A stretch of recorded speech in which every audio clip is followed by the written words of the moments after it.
ఎవరు ఎవరు కావాలి? తప్పుకోరా. ఆగరా, ఇక్కడికి వచ్చి గొడవ చేయాలని చూస్తున్నావా?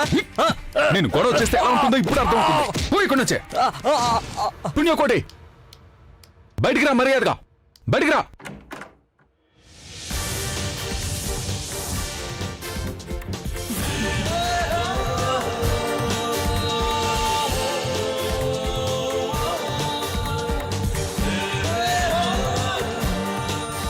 ఏంటి ఏంటి విషయం? నువ్వెవరో? నా పేరు శ్వేత, పుణ్యకోటి గారి కూతుర్ని. నిన్ను కాదు, నేను నీ బాబుని కలవడానికి వచ్చాను. వెళ్ళి నీ బాబుని రమ్మను. వెళ్ళి వాడికి చెప్పు, నేనిప్పుడు వాడికి బుద్ధి చెప్పడానికి వచ్చాను. వెళ్ళి పిలువానే. నాన్నగారిని ఎందుకు రమ్మంటున్నారు? వాడితో మాట్లాడాల్సింది నేను వాడితోనే మాట్లాడతాను. దాని గురించి నీకు చెప్పాల్సిన అవసరం లేదు.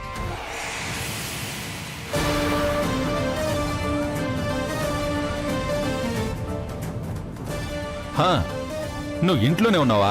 అమ్మా శ్వేత, నువ్వు లోపలికి వెళ్ళు.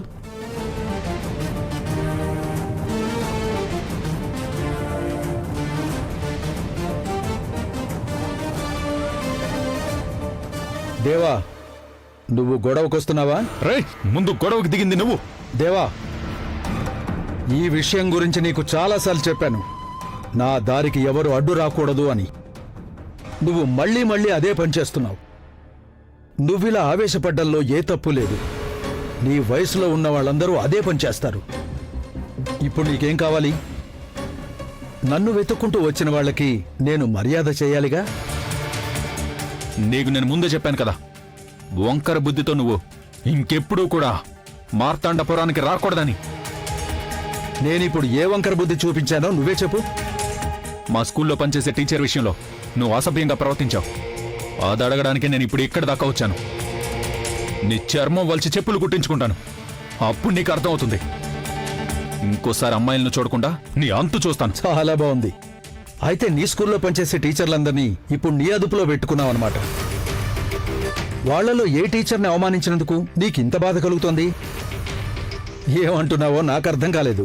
నిన్న నువ్వు రోడ్డు మీద వల్లి టీచర్తో ఎంత అసభ్యంగా మాట్లాడావో నాకు తెలియదు అనుకోకు. ఓ, తన వయసులో ఉన్న ఒక కూతురు నీకు కూడా ఉంది కదరా. ఇప్పుడు లోపలికి పంపించావు కదా నీ కూతుర్ని. తనతో ఎవరైనా నువ్వు మాట్లాడినట్టు అసభ్యంగా మాట్లాడితే అది విని నువ్వు ఊరుకుంటావా? నువ్వు ఇప్పుడు ఆ టీచర్ గురించా మాట్లాడుతున్నావు? నువ్వు నన్ను తప్పుగా అనుకుంటున్నావు దేవా. నువ్వు అనుకున్నట్టేమీ జరగలేదు. మరి నువ్వు నా ముందు మంచి వాళ్ళ నటించొద్దు. నీ గురించి నాకు ఇప్పుడు కాదు, మొదటి నుంచి బాగా తెలుసు. జరిగిందేంటో నీకు నేను చెప్తాను. అది పూర్తిగా విన్నాక నా తప్పేమైనా ఉందేమో అప్పుడు నువ్వే చెప్పు. నువ్వు విషయం చెప్పు. 2 రోజుల క్రితం ఆ టీచర్, ఏంట్రా టీచర్ పేరు? నేను మర్చిపోయాను. వల్లి. వల్లి, ఆ అమ్మాయే. ఆ వల్లి టీచర్ వచ్చి నన్ను ఒక సహాయం అడిగింది. ఇదిగో ఈ హాల్లో కూర్చునే మాట్లాడాం. తనకి తోడుగా వాళ్ళ నాన్నొచ్చాడు, అదే బ్యాంకు ఉద్యోగి. ఆ అమ్మాయి నన్ను సహాయం అడిగింది 1, 2 కాదు, 10 లక్షల రూపాయలు. అది నేను తనకివ్వాలి అనుకున్నాను. ఇదంతా విన్నా కూడా నేను తప్పు చేశాను అనిపిస్తోందా? లేదు కదా. మిగతాది కూడా విను. అది కూడా విన్న తర్వాత నేనసలు ఏ తప్పు చేయలేదని నీకే అనిపిస్తుంది. ఇప్పుడు నేను దీని గురించి ఎంతవరకు చెప్పాను? నన్ను సహాయం అడిగారు. నేనొక ప్రైవేట్ కంపెనీ వాడిననే కదా నీకు నా మీద ఇంత కోపము ద్వేషము కలుగుతోంది. సరేలే, నేనొక ప్రైవేట్ కంపెనీ వాడిని. మా కంపెనీలో ఒక రూల్ ఉంది, ఏదీ తాకట్టు లేకుండా డబ్బు ఇవ్వడం అనేది మాకు అలవాట్లేదు. అది నీకు తెలుసుగా. తను నన్ను అడిగిన 10 లక్షల రూపాయలకి తాకట్టుగా నేను తనని కారెక్కమన్నాను. తనకి నచ్చలేదంటే వదిలేయమను. నేను తనకసలు డబ్బులు కూడా ఇవ్వను. ఇది అసలు విషయం. ఇందులో నా తప్పేమైనా ఉందా చెప్పు? లేదు కదా. నీకు అబద్ధం చెప్పాల్సిన అవసరం నాకేముంటుంది? ఇందులో నీకు తెలియని విషయం కేవలం ఒకటే ఉంది. అది ఇంకేదో కాదు. తను వెతుక్కుంటూ నా ఇంటికొచ్చి నన్ను డబ్బులు అడిగింది. కానీ ఆ సమయంలో నా దగ్గర డబ్బులు లేవు. అందుకే వెంటనే నేను ఇవ్వలేకపోయాను. డబ్బులు చేతికందాక నేనే స్వయంగా తీసుకెళ్లి ఇద్దామనుకున్నాను. అదే నేను చేసిన పెద్ద తప్పు. రోడ్డు మీద ఇస్తానన్నందుకు అవమానంగా అనుకుంది. తను నీ దగ్గరికి వచ్చి కథ వేరేగా చెప్పింది. ఆడపిల్ల చెప్పిందంతా విని కోపంతో నువ్వు ఇక్కడికి వచ్చావు. అదే తను అడిగిన వెంటనే డబ్బులిచ్చుంటే గొడవయ్యేది కాదుగా. తనకి డబ్బులు అందేవి, నాకు పరువు దక్కేది. నువ్వు చెప్పేదంతా నిజమేనా? ఆ టీచర్ ఎక్కడికి వచ్చి నిన్ను డబ్బులు అడిగిన విషయం ఇది నిజమా కాదా తెలుసుకోవాలంటే నువ్వు మా ఇంటి లోపలికి వెళ్ళి నా భార్యను ఒకసారి అడిగి తెలుసుకో. ఇంతవరకు జీవితంలో ఎవ్వరికీ కూడా నేనెప్పుడూ ఏ అబద్ధమూ చెప్పలేదు. 2 రోజుల క్రితం వల్లి అనే అమ్మాయి ఇంటికి వచ్చిందా లేదా అని అడుగు. నిజం నీకే తెలుస్తుంది. ఆ టీచర్ ఇక్కడి నుంచి వెళ్ళిపోయాక మా ఆవిడ నా దగ్గరికి వచ్చి ఏమని చెప్పిందో తెలుసా? ఆ అమ్మాయి లక్షణంగా ఉంది, మన జోయల్కిచ్చి పెళ్లి చేద్దామా, ఈడు జోడు బావుంటుంది అనింది.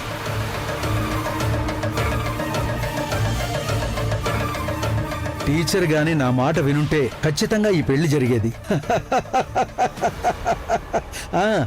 ఒకవేళ నా మాట మీద నీకు నమ్మకం లేదు అంటే నువ్వు ఆ టీచర్ని గాని వాళ్ళ నాన్నని గాని అడిగి చూడు. అప్పుడు నీకు తెలుస్తుంది.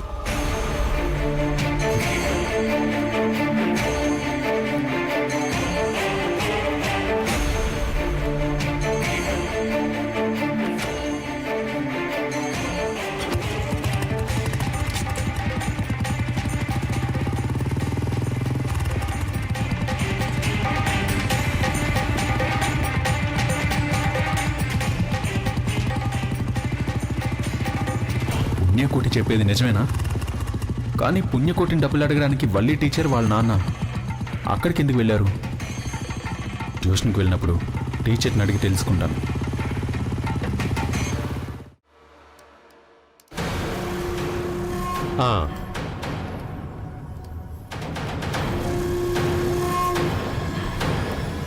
చూడండి సార్, మీరు ఇక్కడ నడిచే బదులు లోపలికి వచ్చి నడవచ్చు కదా, బయట వేడిగా ఉందిగా. నాకు బుర్ర బాగా వేడికిపోయింది, అందుకే ఇలా నడుస్తున్నాను. ఇలా నడిస్తేనే ఏదైనా ఆలోచన వస్తుంది. ఓ, అలా అయితే నడవండి.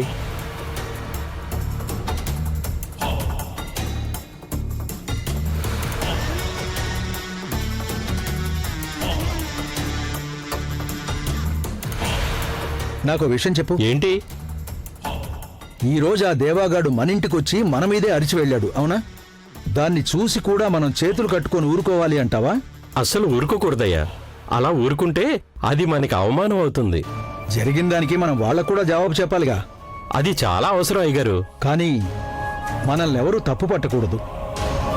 వాళ్ళు చేసిన దానికి మనం తలదూర్చకుండానే వాళ్ళు బాధపడేటట్టు చేస్తే మనల్ని ఎవరూ తప్పు పట్టలేరుగా. ఖచ్చితంగా పట్టలేరయ్యా. అసలు అటువైపు మనం ఎవ్వరం వెళ్ళం కదా. కానీ ఒక్క జేసీబీ 2-3 పనివాళ్ళు ఇప్పటికీ అటువైపు నుండే వెళ్తారు. వాళ్ళను నువ్వు అటువైపు నుండే వెళ్ళమని చెప్పు. చీకట్లో ఎవ్వరికీ కూడా ఏమీ తెలియకూడదు. అలాగే అయ్యగారు. సరే, నువ్వు వాళ్ళని పిలిపించు, నేనే చెప్తాను. అలాగే అయ్యగారు.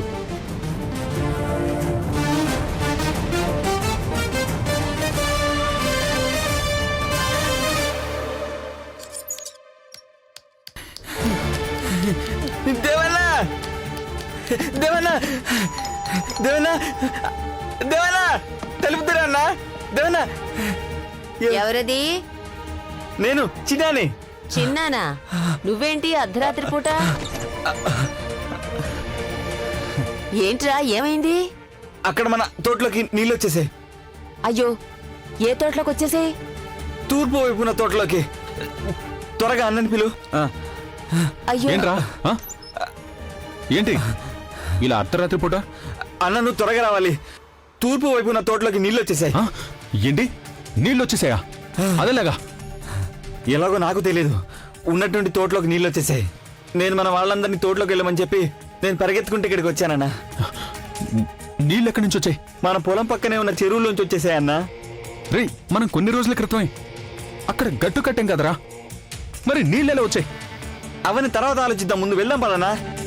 సరే, ఇప్పుడే వస్తా ఉండు. దేవుడా, అమ్మా. అయ్యో, కొన్ని రోజుల్లో పంట చేతికొస్తుంది, ఇప్పుడు కష్టమైపోతుందిగా. నీళ్ళన్నీ ఇప్పుడే వచ్చాయి కాబట్టి వెంటనే మోటార్ పెట్టి నీళ్లు తీసేయాలి. ఎక్కువ ఆలస్యం చేయడం మంచిది కాదని నేను వెంటనే పరిగెత్తుకుంటూ వచ్చాను. పదన్నా. పద పద, ఆయమ్మా వెళ్ళొస్తాం. త్వరగా పదన్నా.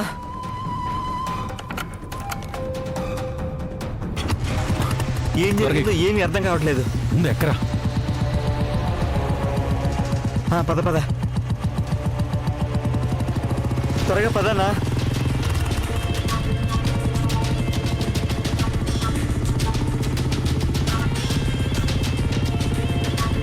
దేవుడా,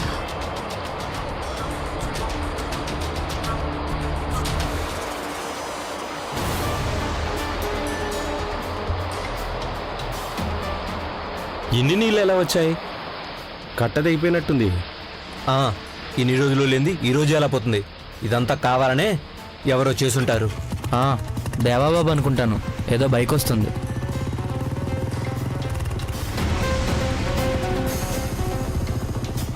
పరిస్థితి ఎలా ఉందో ఏంటో.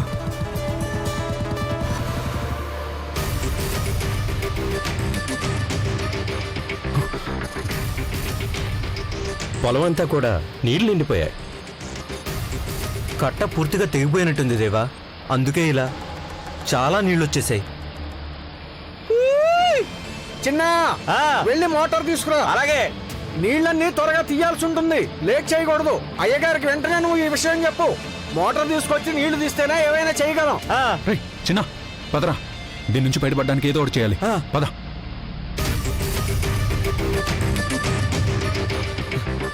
త్వరగా పదన్నా.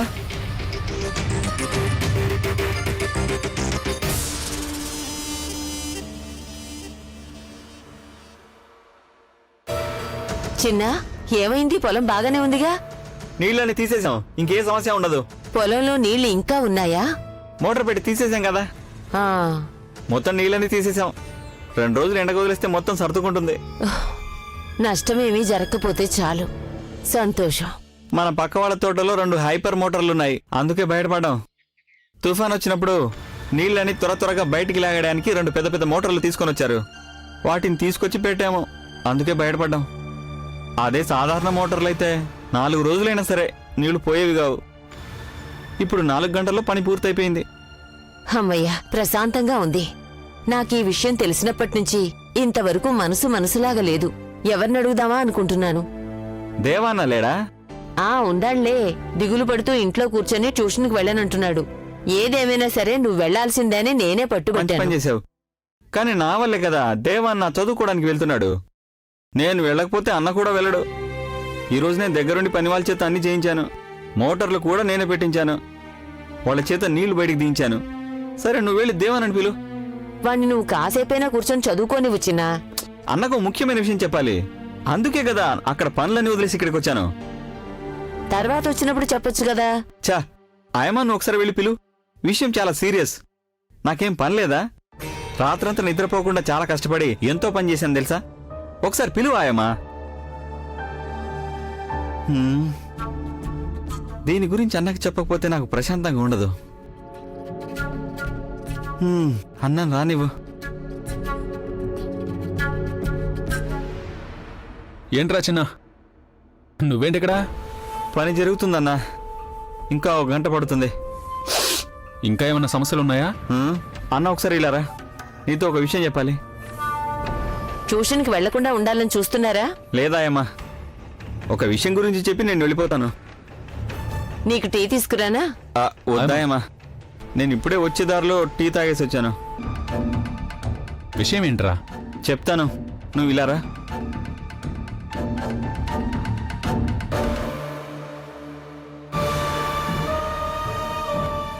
రేయ్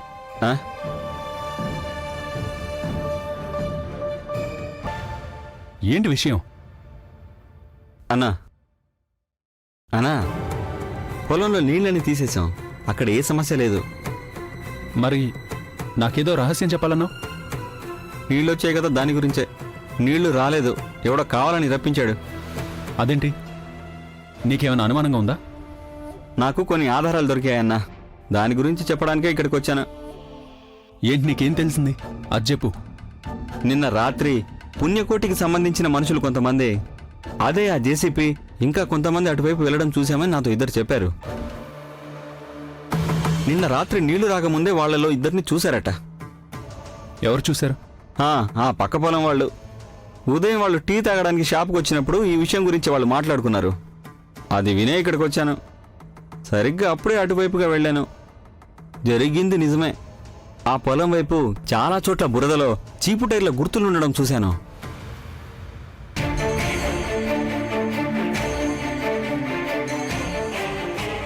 చూసింది ఎవరనేది నువ్వు తెలుసుకో. వాళ్ళని పోలీసులకు అప్పగిస్తే నిజం అప్పుడు తెలుస్తుంది. అన్నా అదే సమస్య. ఆ పుణ్యకోటికి వ్యతిరేకంగా సాక్ష్యం చెప్పడానికి ఎవరు రారు. ఉదయం ఆ షాపులో వాళ్ళిద్దరూ మాట్లాడుకోవడం నేను స్వయంగా విన్నానన్నా. కానీ వాళ్ళని అడిగినప్పుడు వాళ్ళు ఏమన్నారో తెలుసా? మాకేమీ తెలియదన్నారు. అడిగితేనే ఇలా చెప్పారు. వాళ్ళ మీద కేసు పెట్టినా ఏం ప్రయోజనం లేదన్నా, ఎందుకంటే అందరూ పిరికి పందలే. సరే నువ్వు వెళ్ళు. పొలానికి వెళ్ళి అన్ని దగ్గరుండి చూసుకో. కాసేపట్లో నేను కూడా అక్కడికి వస్తాను. అన్నా ఇది ఆ పుణ్యకోటి కావాలని పగబెట్టుకుని అలా చేశాడు. అతనికి నీ మీద కోపం ఉంది కదా. తెలుసురా, వాడిని నేను ఊరికే వదిలిపెట్టను. ఇక నువ్వు వెళ్ళు. ఏం చేయాలో ఆలోచిస్తాను.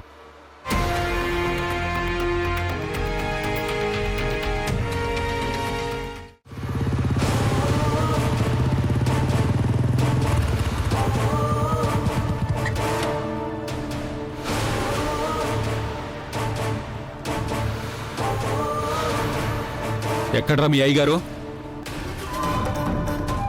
పుణ్యకోటే బయటికి రా. ఇంటి లోపలికి వచ్చి నీ కాలర్ పట్టుకుని ఈడ్చుకు రాకముందే మర్యాదగా బయటికి రా.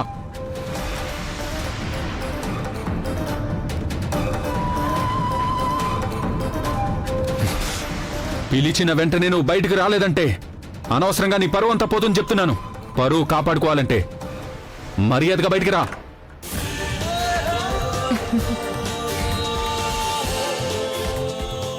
ఏంటి? నువ్వు? నా పేరు శ్వేత, పుణ్యకోటి గారి కూతుర్ని. అది నాకు తెలుసు. మీ నాన్నను పిలిచినప్పుడు ఆయన రాకుండా నువ్వెందుకు బయటకు వస్తున్నావో నాకు అర్థం కావట్లేదు. ఆ మనిషి పేరు నువ్వు పెట్టుకుని నీ పేరు అతనికి పెట్టావా? పుణ్యకోటి, రై పుణ్యకోటి, బయటికి రారా. నాన్న ఇంట్లో లేరు. మీరు పిలిస్తే ఎలా వస్తారు? నువ్వు మీ నాన్నకు చెప్పు, నా పొలాన్ని పాడు చేసినందుకు వాణ్ణి నేను ఊరికే వదిలిపెట్టనని చెప్పు. ఏంటి సమస్య? ఏదైనా సరే మాట్లాడి సాల్వ్ చేసుకోవచ్చు కదా. మీరు ఇలా నిలబడి గొడవ చేయకండి. ముందు లోపలికి రండి. లోపల కూర్చుని మాట్లాడి పరిష్కరించుకుందాం. లోపలికా? నేనెందుకు రావాలి? నాకు మీకు ఎటువంటి సంబంధం లేదు. మీతో మాట్లాడాల్సిన అవసరం కూడా లేదు. నేను మాట్లాడాల్సింది మీ నాన్నగారితో. మాట్లాడడం మాత్రమే కాదు, లాగి 2 పీకాలు కూడా. అటువంటి పని చేశాడు మీ నాన్న పుణ్యకోటి. వాడేమో అందరికీ యజమాని. నన్ను క్షమించండి. మీరు అంటున్నట్టు అసలు నాన్న ఏం చేశారో నాకు తెలీదు. నాకు దానికి సంబంధమూ లేదు. నాన్న మీద ఉన్న కోపాన్ని మీరు మా మీద చూపిస్తే దానికి మేమేం చేస్తాం? నేను ఇప్పుడే చదువు పూర్తి చేసుకుని వచ్చాను. హాస్టల్లో ఉండేదాన్ని. అందుకని ఇక్కడున్న సమస్యలన్నిటి గురించి నాకు తెలీదు. నాన్నని ఇక్కడున్న వాళ్ళందరూ ద్వేషించి శత్రువులుగా మార్చుకునే విధంగా బిజినెస్ చేస్తున్నారని మాకు అస్సలు తెలీదు. మాకు ఆ విషయంలో ఎటువంటి భాగమూ లేదు. నాన్న ఏమైనా తప్పు చేశారు అంటే దానికి శిక్ష నాన్నకే పడాలి. అయినా మా నాన్న సంగతి మీకు తెలిసే ఉంటుంది. మొదటి నుంచి కూడా ఆయన ఇలాగే ఉన్నారు.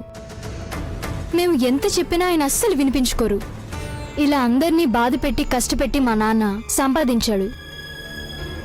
ఇలా సంపాదించింది ఎక్కడైనా నిలబడుతుందా? అది ఆయనకి తెలియట్లేదు. ఆయనకు అర్థమయ్యేలా నచ్చ చెప్పడానికి మేము ఎన్నోసార్లు ప్రయత్నించాము. అయినా సరే మా నాన్న ఏదైనా తప్పు చేసుంటే నేను క్షమాపణ అడుగుతున్నాను. మా నాన్న వల్ల మీకు ఏదైనా నష్టం కలిగిందంటే ఎంత ఇవ్వాలో చెప్పండి. ఎలాగైనా సరే ఆ డబ్బు నేను మీకు ఇస్తాను. నన్ను క్షమించండి సార్. నువ్వు నన్ను సార్ అని పిలవక్కర్లేదు. నా పేరు నాకు తెలుసు. మీ పేరు దేవ కదా. నేను ఇంతకుముందు చాలాసార్లు మిమ్మల్ని చూశాను.